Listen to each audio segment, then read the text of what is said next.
and welcome to today's Procreate coffee break, where we're going to be making this fun NP or no problem sticker that we see right here with the swirl. Let's just enlarge. You can take a little look at what we're going to do. It looks complicated with all of the swirl. We're going to play with some tools that we haven't played with before in some of the other Procreate coffee breaks, like the radial symmetry, and we're going to play a bit with liquify. But we're going to do it in a really easy step-by-step way. Super simple. Anyone can do this, I promise. If you haven't already done so, make sure you download our template, or if you have letters of yourself you want to apply this to, that's a-okay, no problem, but we do provide you with a template if you want to follow along and do exactly as we're doing here today.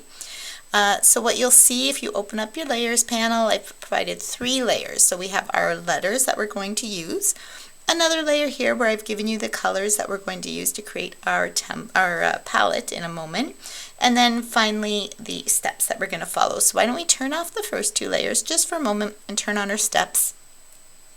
And I like to plant this right into the Procreate file that you receive, so you always have it there. It's not saved in a PDF somewhere else on your computer, but you can go in anytime and recall the steps that we followed to make this particular sticker or a lettering piece. So the steps we're going to follow, we are going to go in and quickly create the sticker monoline brush, which we do in most of our, or all of our sticker tutorials. You may already have it, but in case you don't, we'll do that. We'll also create our palette.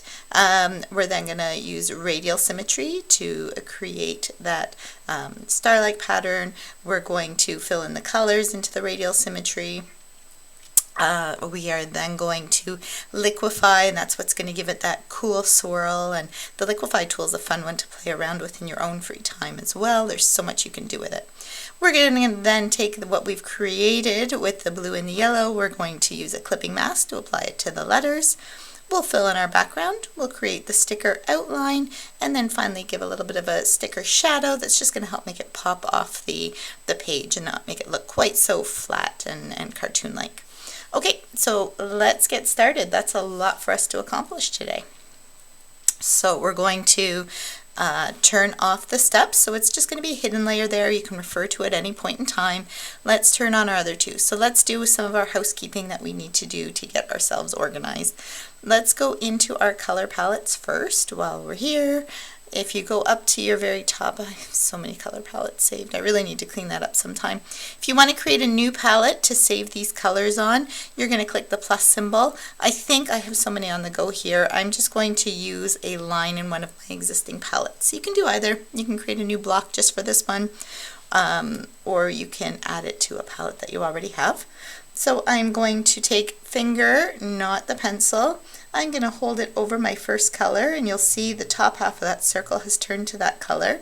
And in doing so, my active color has become the color that I've selected. With that as the active color, if I click in any one of the boxes here in a color palette, it's going to save that color. So I'm going to click right here and save that pretty peach color, peachy pink. I'm going to do the same with the other 2 outstanding colors. So that teal color, teal became active, and I'm going to save it.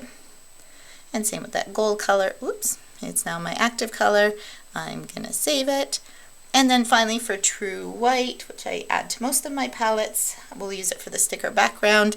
Instead of saving it or giving you a swatch of it, what I prefer to do to make sure I have the truest white is move from the palette view, move over to the disc view, and wherever I am on the, it doesn't matter where we are on the disc, if I go to the upper left hand corner, double tap, I get true white. Down here I get true black.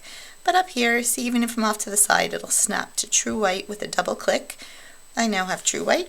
I go back to my color palettes, and I'm going to save true white. I probably already had it here from a previous tutorial. That's okay. So for today, it's the 4 colors.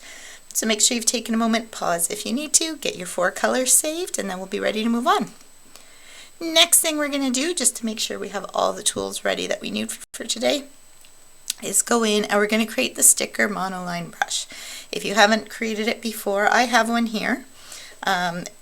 You're going to go in your brush library, along the left hand side, find the calligraphy brush set. Within that you'll have monoline. All of these won't appear. These are all variations of that monoline that I've created. but you're going to go into monoline. The best thing to do, if you click twice, you go right into the settings, but you never want to be editing directly on the version that the original, because you want to make sure you save that. So what we're going to do is I'm going to put down my pen and swipe it to the left, and I'm going to duplicate, so that's given me a new monoline 5. It looks identical at this point in time. I'm going to click on that monoline 5. I am going to go down to brush properties, and the only thing I'm going to do is bump up my maximum size, and usually around the 400 mark should be enough. And so I bump that up. 405, it doesn't have to be exact. 405 is just going to make it a nice thicker brush. It's going to be able to do a bigger line than what that original monoline brush was able to do. So I click done. I now have a new monoline brush 5 here. I can rename it, so I can go back into it, go down to about this brush, click on monoline 5 at the top, and I can rename it. I'm not going to this time because I already have the sticker monoline brush and I don't need another one right now, but you can go in and pull this up, rename it whatever you would like to, and hit done. I'm going to delete mine. Don't delete yours if you're using it. I'm deleting it only because I already have one and I don't need another. Delete. So I have a color palette now, and I have a sticker monoline brush ready to go. So we are ready to dive in. So let's go into our palette. What we're going to do now, we can turn off our color palette layer because we're done using it. We've created the palette we're going to use. Even for right now, while we create that teal and gold swirl, we can turn off our letters. We'll turn them on later once we're ready to attach the swirl down, but let's just work on the swirl on a blank page. So we're going to add a new layer, make sure that layer is on. All of our other layers are off right now.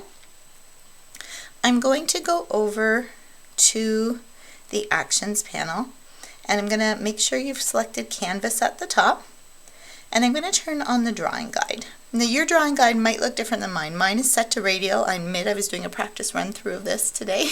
So yours may look more like a grid right now, but let's go in all together. We're going to click on edit drawing guide, which should now appear.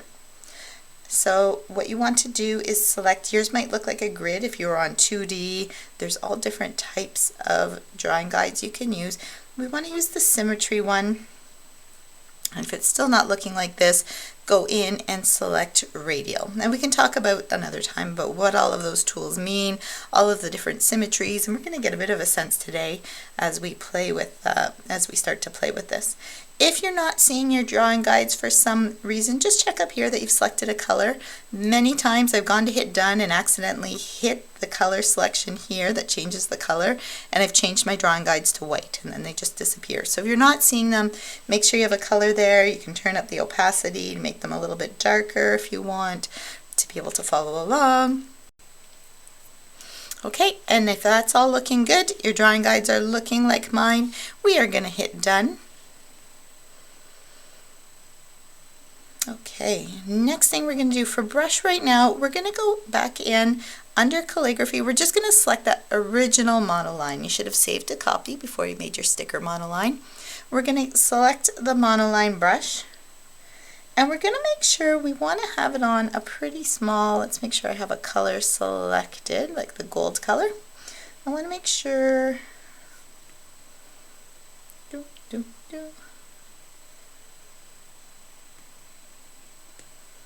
there. You can see with symmetry what symmetry does. It's going to plant things in all of the quadrants that we do. So I want to have a small brush, and the reason is I'm drawing in that star. Like if you have a thick brush, it's really going to crisscross here, and you're going to have a big blob of just whatever color you're drawing with the yellow. So I want to keep that as thin as possible. Now what I'm going to do, first thing I'm going to do is trace over. And this doesn't have to be perfect because we're going to swirl it. No one's going to notice if things are a little bit off. But I'm going to trace over with my monoline brush in the gold color. And I'm going to trace over the lines that exist there. So I'm going to go down. And I really only need to go to the middle. And I hold to snap so that they're perfectly straight. There we go. And then I'm going to do the same with these ones. Maybe I'll start in the middle and go to the outside. And you just want to make sure that you've gone beyond. See how I was holding my pencil out here? You want to go beyond the edge because you want to make sure that the line that we've drawn has gone right to the edge, because we're going to do some color filling. So if it doesn't go right to the edge, your color is going to start leaking from section to section. That's looking pretty good so far, but I think I want a few more radials. Right now we have 8 sections. I'd like to double that into 16. Thankfully, because of the symmetry tool, I just have to draw one line and it's going to replicate it in all of them.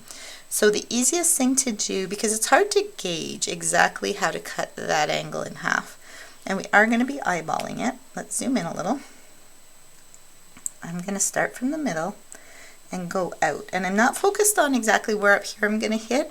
What I'm watching is where it looks like these two angles are approximately the same. So I think that's looking pretty good for me. I'm going to let go. And now I have all of the sections drawn. Now, if I started filling in my sections, because of how things are set up right now, you're going to see it's going to fill in opposites, like they're going to mirror each other and fill in. So that's not what we want to do. So what we're going to do is go back into the layer we're working on, and you'll see right now it says assisted. That means the drawing assist is currently on. If I click on that layer, I can turn drawing assist off of that layer. And now it acts like a layer. If I draw in one quadrant, it's only in that one quadrant. It's not everywhere else like it was a minute ago. Alright, so now I can start to fill in a section. I can drag and drop into each section like this. It is faster after I do one. Oops, it disappeared. You'll see continue filling at the top. If I click continue filling, I can just tap in the other sections and keep filling. It's a little bit faster. Great. Now I clicked on the brush to make that color fill go away because I want to go select my teal color and then just do the same thing. So I'm going to drag and drop into one. I can drag and drop into all or hit continue filling and drop this in. Alright, I can still see my guidelines. They're still hanging out there. I don't really need them at this point in time. I have the shape that I want, so I can go back up here into the actions menu, and beside drawing guide I can toggle that to off, and you can see the lines have now disappeared. This is looking pretty good, and you can see in the middle how it already, the very middle is all gold. If we'd used a thicker brush, that would have been much bigger, but I think we've done a really good job here of keeping it relatively small. If you're noticing a lot of gold, make sure you're using a small enough brush size. Alright, so next we're going to play with liquify, which is probably the most fun of this tutorial. So we're going to go, making sure, I'm always double checking we're on the right layer. We're going to go into the adjustments panel. We are going to select liquify. Now liquify, when you use it, if you haven't had a chance to play with this before, is going to turn, it essentially turns your drawing into molasses and makes it possible for you to kind of nudge things around or move lines in different ways. Let me give you an example. We're going to use the swirl, but I'm just going to give you an example with push. So you don't need to do that. This is just a demo. If I have push selected and I push down here, whoops, I probably need a smaller size for this so we can see it. See how it's starting to push that line around? You can do all kinds of fun things with this. It's nice when you're doing letters, if one's a little too thick or they're not quite lining up perfectly and you don't want to go in and redo them. Sometimes you can just use liquify to kind of move things into place where you want them. Let me go out though. I'm just going to undo and then go back into liquify, because what we're doing today isn't going to be about nudging specific lines. We're going to do a big twirl. So you can select a twirl to the left or a twirl to the right, whichever suits your fancy for today. And because we want to be able to cover our whole canvas, I'm going to move my size up to max. Everything else is looking okay. I'm just going to pinch in because when we do this, I want to be able to see my entire canvas. I don't want it to be blocked by the menu at the bottom. All I'm going to do now is take my pencil and hold it in the middle. It's going to start to swirl, and when it's looking pretty good, I am going to lift my pencil off and stop. So here we go. Here's where the magic begins to happen. Boom. And I think right about there is where I want to stop. That's probably a little more swirl than I used in the other one, but that's okay. I'm actually really liking this. It gives a really cool, and if you're doing something in the holidays and you want to do those candies with the red and white with the swirl, this is a really fun way that you can do it. Really simple. Okay, so now that we have this, and it is looking really good, I'm actually really happy with how that turned out. What we need to do here is apply this swirl onto our letters. And the way we do that, if we have a layer of some kind of a pattern or a design or paint or anything, and we want to limit it so we only see it where the letters are, is through a clipping mask. So we're going to click here on this layer. We are going to hit clipping mask. Nothing happened. Why did nothing happen? Our lettering layer isn't turned on.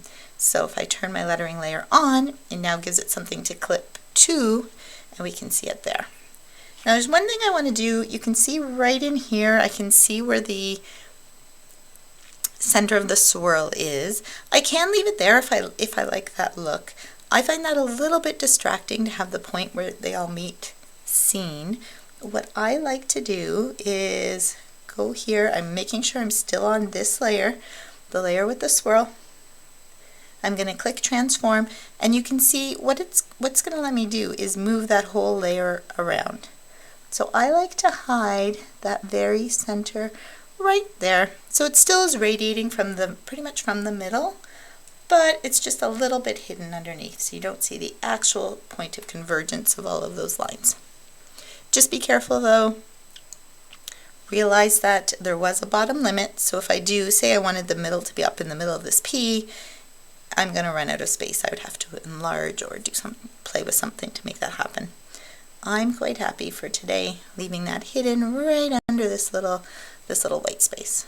Okay, how is it looking? Is everyone happy with their letters? Hope so. All right, now we just need to build the rest of our background and our sticker, which should go super fast. If you've done any of our other tutorials, a lot of this will look familiar. So we need a background layer. For background, we are going to click where the colors were. That layer's off, but I'm going to hit the plus sign to create a new layer that's underneath our letters. I'm going to, in the color palette, select that peachy pink color. I love that color. And I use it in so many of my pieces. Drag it in. All right. There's not a lot of contrast. You can see these colors are very much around the same hue and saturation, so you're not seeing a lot of contrast there, but the white is going to fix that. So I am going to click on my white. Back in my layers panel, I'm going to hit plus to add a new layer that's in between. It should be above my background but underneath my letters, and that's going to be for that sticker outline, that white sticker outline. So I have the white selected, I have the right layer selected, and the last thing we always check is brush. I need my sticker monoline brush that we made earlier today. And I want to keep it around a little over halfway. What do I have this at? I have mine at 30%. But do what feels right to you. And what I'm going to do is, this is a little hard to see actually. What I'm doing is I'm going to trace around the outside. That's the easiest way. We're not trying to make the whole width go around. It's going to be half the width by tracing the outside. You'll see as we go. Alright, so if I start here and trace around my letters, and it's going to follow their shape essentially, and I only need to do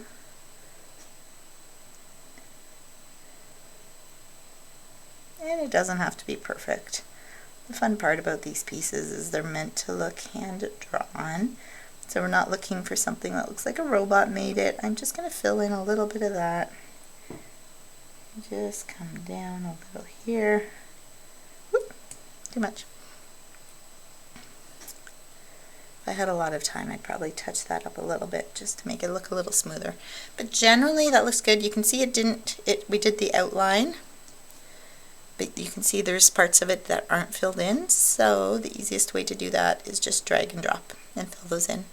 And you can see now it looks pretty solid where the white is. We can also turn off our letters and we can see there. Turning our letters back on. That's now looking really good. And we're getting close to the end. We've done our sticker outline. The last thing we're going to do is just add a bit of a sticker shadow to make it look a little more three-dimensional coming off the page. So I'm going to go in, I'm going to take that sticker outline layer that we just did with the white. I am going to swipe that layer to the left, and that's going to let me to duplicate it, to make another copy of it. I'm going to take that layer, select the bottom of the two, because our shadow is going to be underneath the sticker, of course. I'm going to select that pink color we were using before. I am going to drag and drop it in, and it's going to look like nothing happened. And that's because the layer that we just put it on, or we just filled in with that pink, is underneath the white, so we're not able to see any of it right now. But you can see when you go in, you have a white outline, and then we have a pink outline underneath. So on that pink outline, I'm going to do one more thing. I'm going to change what we call the blending mode. If you haven't had a chance to play with blending modes, there's a lot you can do with them. It's about how the colors interact with each other. But for today, so when I'm on my normal layer, I click on that little N. All of our layers default to a normal blending mode. I'm going to click multiply, and multiply is just going to make it a darker shade of what's below it. And really that's what shadows are. There's a little less light, so it's not necessarily that we want our shadows to be made in a gray color. They're just going to be a little darker than what that surface would have been if there was no shadow cast on it. Now we still can't see anything because of how it's positioned. So I'm going to hit our transform tool, and my shadow, I'm going to pretend my light source is coming from the upper left hand corner, and so that's going to mean my shadow comes out the other side. So I'm going to slowly drag that layer down and to the left just a little bit. I don't need to see a lot of it, but you can see it pop off there. Now you may like this solid look, but what I did in the original was to blur some of that so that it looks a little more like a natural shadow. So we can turn off our transform tool, but still on this layer, we're going to go under our adjustments, select the Gaussian blur, and very slowly, it's usually under 10% that I like, is adjust how much blur. So I have mine about 8, and I like that. It is still a little dark though. If you find it's dark, don't keep bumping up the blur. The blur is going to make it blur further and further out. It's not necessarily what we need to do. That's still a little dark for me. What I can do is go back in here again, click on that M. It used to be an N, it's now the M because we changed it to multiply. We're not going to touch the blending modes again, but there is the opacity slider. And what I'll do is just make that a little bit lighter. And down there around 75%. Let's even try down around 50. What's 50%? It's just a really nice, I think I like that. It's really a nice subtle shadow. Oops, touch my page. Okay, it's a really nice subtle shadow. So you hardly even notice it there, but then when you take it off, you notice a big difference, just how flat that looks. And then we turn it back on and it's back again. Looks great. Alright, so that's everything. So the last step in all of our tutorials is if you want to share it, go into your wrench tool, click on share. You can save it in any of the file formats. If you want a JPEG so you can add it to your social media, simply click on JPEG, save the image, and now it's going to be saved in your camera roll and you can add it anywhere that you like. I hope you enjoyed this. If you do share it on social media, please feel free to tag me. I'd love to see what you've done, and I hope you'll join us back here for another one of our Procreate Cafe coffee breaks. Have a great day.